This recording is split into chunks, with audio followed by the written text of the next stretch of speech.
CGI साहब कई मामलों में अच्छे काम उठा सकते थे। उनका जो 6 महीने ये और ज़्यादा यादगार बन सकते थे। लोग उनको और ज़्यादा सम्मान के साथ देखते। जैसे कुछ एक फैसला उनके बहुत अच्छे भी रहे, जैसे बिल्डोजर वाला फैसला था उनका बड़ा सराहनीय कदम था। और सुप्रीम कोर्ट में SC ST का रिजर्वेशन नॉन जुडिशरी पोस्टों पे, तो वो एक अच्छा कदम था। कई फैसले उनके बड़े अच्छे थे, 1-2 फैसले विवादित थे। तो ये हर जस्टिस के साथ होता है, ये नहीं कि सिर्फ इन्हीं के साथ हो रहा है। बहुत सारे लोग हमारे अपने समाज के SC ST समाज के, अन्य भी समाज के जेलों में सड़ रहे हैं, पुलिस ने चार्जशीट फाइल नहीं की, मुस्लिम युवाएं हैं।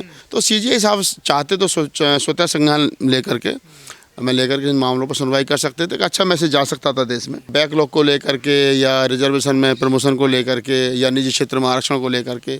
इस पर CGI साहब चाहते तो एक कोई टिप्पणी कर सकते थे, ताकि लोगों में एक उम्मीद बनी रहती। लेकिन अब तो लोगों की उम्मीद ही टूट गई है। बधाई कि 6 महीने का कार्यकाल CGI गवई साहब का रहा, और विशेष बधाई, अब वो आज़ाद हैं और अपने जो यहाँ से आगे का उनका जो जीवन है वो स्वस्थ रहे, निरोग रहें और समाज के लिए समाज की भलाई के लिए काम करते रहें। देश में कानून व्यवस्था कैसे आम लोगों तक आम भाषा में पहुँचे, इस पर वो काम करें। मैं समझता हूँ कि कम से कम हमारे जिस समाज से वो आते हैं, दलित समाज से, बुद्धिस्ट समाज से आते हैं, तो समाज में कम से कम आना जाना और अच्छे वकील कैसे पैदा हों, जो हमारे समाज के जज हैं उनकी डिसीजन पावर कैसे मजबूत हो, इस पर काम करें। और उनका जो अनुभव है उसको साझा करें, लिख के साझा करें, बोल के साझा करें, ताकि लोगों में उनका जो मैसेज है वो जा सके। और क्योंकि हमारे समाज के दूसरे, दलित समाज के दूसरे वो CGI थे, इनसे पहले KG बालाकृष्ण साहब थे, तो वो हिंदू दलित थे और ये बुद्धिस्ट दलित थे, दोनों में फ़र्क इतना था। तो बुद्धिस्ट दलित यानी डॉक्टर अम्बेडकर वादी की वैचारिकी से आने वाला, बुद्धा की वैचारिकी से आने वाला दलित व्यक्ति। तो शुभकामनाएं उनके लिए। और मैं तो यही कहूँगा कि उनका जो 6 महीने का कार्यकाल रहा है अच्छा रहा। सवाल 6 महीने में जो फैसले लिए, आप उनसे सहमत हैं, उनसे खुश हैं? कुछ से सहमत है, कुछ से नहीं सहमत है। वर्गीकरण वाले मामले पे हमने सबसे ज़्यादा विरोध किया था। मैंने सबसे ज़्यादा विरोध किया था, वर्गीकरण नहीं होना चाहिए, लेकिन उन्होंने फैसला दिया और 2 स्टेटों ने या 3 स्टेटों ने वो लागू भी किया है। और दूसरा जो उन्होंने क्रीमी लेयर की बात की थी, हम उसके भी खिलाफ थे। और शायद अब वो कह भी रहे हैं कि क्रीमी लेयर वाले मामले पर मेरे ही समाज के लोगों ने मेरी बुराई की थी। तो ये सच्चाई है, अगर दलित समाज का व्यक्ति कुछ भी बन जाए वो दलित ही रहता है। अगर एक ज़िले में DM दलित समाज का आ जाए और जब उसके यहाँ जाकर कोई ठाकुर साहब या लाला जी या चौधरी साहब या गुजर या कोई भी अन्य व्यक्ति जो जाकर के अंदर घुसता है, तो बाहर निकलते वक्त वो मन ही मन में गाली ज़रूर बकता है। तो ये जाति का जो द्वेष भावना है ये है कहीं ना कहीं, और इसी के चलते शायद मैं समझता हूँ CGI पर जूता भी फेंका गया था। अगर वो दलित नहीं होते तो जूता नहीं फेंका जाता। तो जाति है कि जाति नहीं, तो जाति के आधार पर क्रीमी लेयर लगाना वो गलत था। और फिर बाद में सरकार ने कहा कि नहीं, ये हो भी नहीं सकता, तो हुआ भी नहीं वो। और कुछ एक फैसला उनके बहुत अच्छे भी रहे, जैसे बिल्डोजर वाला फैसला था उनका बड़ा सराहनीय कदम था। और सुप्रीम कोर्ट में SC ST का रिजर्वेशन नॉन जुडिशरी पोस्टों पे, तो वो एक अच्छा कदम था। कई फैसले उनके बड़े अच्छे थे, 1-2 फैसले विवादित थे। तो ये हर जस्टिस के साथ होता है, ये नहीं कि सिर्फ इन्हीं के साथ हो रहा है। इनसे पहले जो जस्टिस थे उनके सामने भी ऐसे बहुत सारे फैसले थे जिन्होंने भावनाओं के आधार पर किए थे। राम मंदिर का फैसला हो, अन्य कोई फैसला, चंद्रचूड़ जी घर पे बुला करके प्रधानमंत्री को बुला करके फिर गणेश चतुर्थी पर पूजा पाठ करवाना, तो वो कहीं ना कहीं लग रहा था कि सांठगांठ जुडिशरी में और नेताओं के बीच भी चलती होती है। तो ठीक है, हर व्यक्ति कोई भी किसी भी पोस्ट पर बैठ जाए, जज की पर बैठ जाए, IAS बन जाए, PCS बन जाए, इंजीनियर, डॉक्टर, प्रोफेसर बन जाए, लेकिन वो होता आदमी है ही। लेकिन जब द्रौपदी मुर्मू राष्ट्रपति बनी, उन्होंने अपने एक भाषण में ये कहा कि देश भर की जेलों में SC ST समाज के ऐसे लोग हैं जिनको पता ही नहीं है हमारे ऊपर केस क्या है, जिन्हें 1 साल की सज़ा है, लेकिन उनके पास कोई वकील नहीं, तो 5-5 साल से वो जेल में पड़े हैं। क्या इस मामले में CGI गवई साहब कोई स्टेप उठा सकते थे, कोई बड़ा कदम उठा सकते थे उन्हें रिलीज करवाने? CGI साहब कई मामलों में अच्छे काम उठा सकते थे। उनका जो 6 महीने ये और ज़्यादा यादगार बन सकते थे। लोग उनको और ज़्यादा सम्मान के साथ देखते। जैसे एक तो यही मसला जो आपने कहा, दूसरा जो बहुत सारे लोग हमारे अपने समाज के SC ST समाज के, अन्य भी समाज के, जो 20-20 साल से 5-5 साल से चले जेलों में सड़ रहे हैं, पुलिस ने चार्जशीट फाइल नहीं की, मुस्लिम युवाएं हैं, उनका क्या नाम है, कोई आरोप तय नहीं करवा रहे हैं, जमानत नहीं मिल रही है। तो CGI साहब चाहते तो स्वतः संज्ञान लेकर के इन मामलों पर सुनवाई कर सकते थे। अच्छा मैसेज जा सकता था देश में और विदेश में कि देश के अंदर जो दलित CGI हैं उन्होंने ये बड़े फैसले लिए हैं। क्या नहीं कर पाए, जो हुआ उसके लिए धन्यवाद, जो नहीं हुआ उसके लिए कोई आगे आने वाले जो CGI उस पर विचार करें। हमारी आवाज़ जहाँ तक भी जा रही है, हम एक आम जनमानस हैं, मैंगो पीपल हैं। तो हमारी जिम्मेदारी बनती है कि संविधान, डेमोक्रेसी, लोकतंत्र को बचाए रखने के लिए बोलते रहें। जो लोग संवैधानिक पदों पर हैं उनको बताते रहें कि आपका जो काम है वो ये है, आप अपने काम से विचलित ना हो, तो उनको ये बताते रहें। तो ये सारी चीज़ें हैं, इसके आसपास जीवन चल रहा है।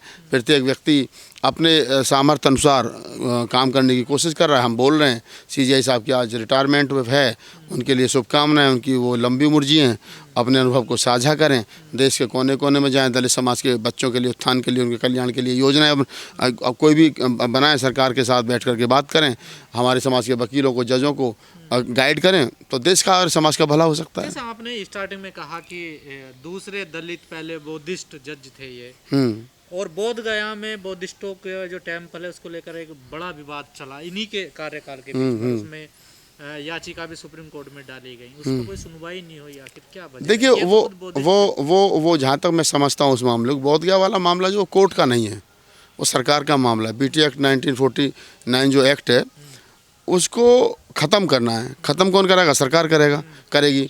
तो वो कोर्ट का मामला नहीं है। जो लोग कोर्ट में गए वो क्यों गए, क्या है, मुझे नहीं पता। उसके बाद टिप्पणी तो कर सकता था ना, नहीं, टिप्पणी भी कैसे, जब उसके उसमें नहीं आता, अधिकार क्षेत्र में नहीं, कैसे अधिकार? भाई स्वतः संज्ञान ले सकते थे, कह सकते थे इस मामले को निपटाओ, क्यों लोग बैठे हैं, लेकिन उनको नहीं लगा। लेकिन वहाँ पर जो वीटी एक्ट 1940 तो कर सकता, मैं बता रहा हूँ ना, वीटी एक्ट 1949 है, उस एक्ट को सरकारें ख़त्म करेंगी। तो सरकार चाहती नहीं है कि वहाँ से जो ब्राह्मण पुजारियों का कब्जा है वो हटे। और वो हम ब्राह्मणों को भी गालियाँ क्यों दें, क्यों हम पंडितों को गाली दें? अगर वो वहाँ बैठे भी हैं तो कानून के तहत बैठे हैं, ज़बरदस्ती घुस के नहीं बैठे हैं। एक कानून है, कानून के तहत 4 ब्राह्मण 4 बुद्धिस्ट जो है वो पुजारी होते हैं, तो वो कानून है। तो लड़ाई जो लड़नी चाहिए वो ब्राह्मणों से नहीं लड़नी चाहिए, वो लड़ाई जो है सरकारों से लड़नी चाहिए कि इस कानून को बदलो। सरकार कानून को नहीं बदलना चाह रही है, क्योंकि कुछ खास समाज को उस फायदा पहुँचाना चाह रही है या उस समाज की बुराई मोल नहीं लेना चाहती है।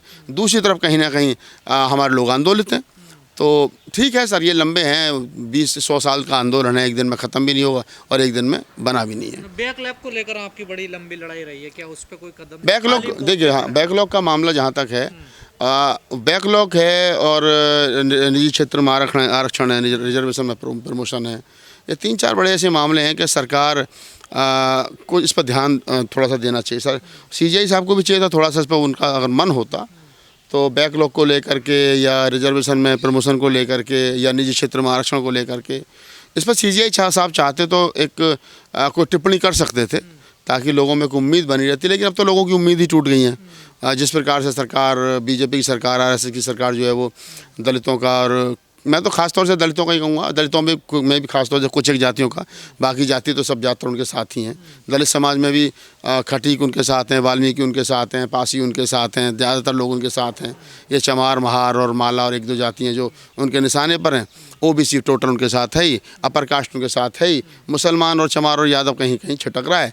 तो ये लड़ाई लड़ रहे हैं अपना। तो मैं तो यही कहूँगा कि सीजीआई साहब को चाहिए था कि थोड़ा सा इस पर टिप्पणी करते, तो थोड़े समाज की और।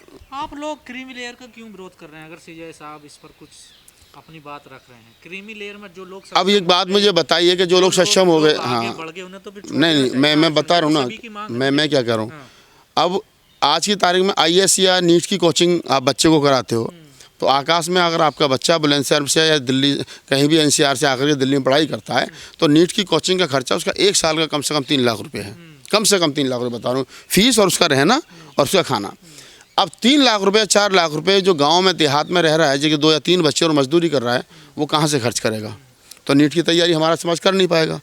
जेई मेंस की, जेई एडवांस की तैयारी हमारे बच्चे, आम बच्चे कर नहीं पाएंगे, और यूपीएससी की तैयारी कर नहीं पाएगा, क्योंकि कहीं भी आप दिल्ली में रह करके, मुखर्जी नगर में रह करके आप अपने बच्चों को यूपीएससी की तैयारी कराते हो, तो उसका खर्चा भी उतना ही है। तो 4 लाख, 5 लाख रुपये, 6 लाख रुपये साल का खर्चा उठाने के लिए कहने साहब ये क्रीमी लेयर वाले, अरे भाई जिसको तुम क्रीमी लेयर करो उसी के पास तो पैसा है, उसी के बच्चे तो तैयारी कर सकते हैं नीट की, जेई की, में क्या नाम है, यूपीएससी की। और जो गाँव में देहात में जो लोग रहने वाले हैं उनके पास तो पैसा ही नहीं है। तो इसका मतलब आप चाहते हो कि मैं क्या करूँ, उनके लिए सरकार स्कीम लाए ना, उनके लिए सरकार ये ना कहे कि हम इनको, उनके लिए सरकार की जिम्मेदारी है कि सरकार जो लोग पीछे रह गए उनके लिए स्कीम लाए।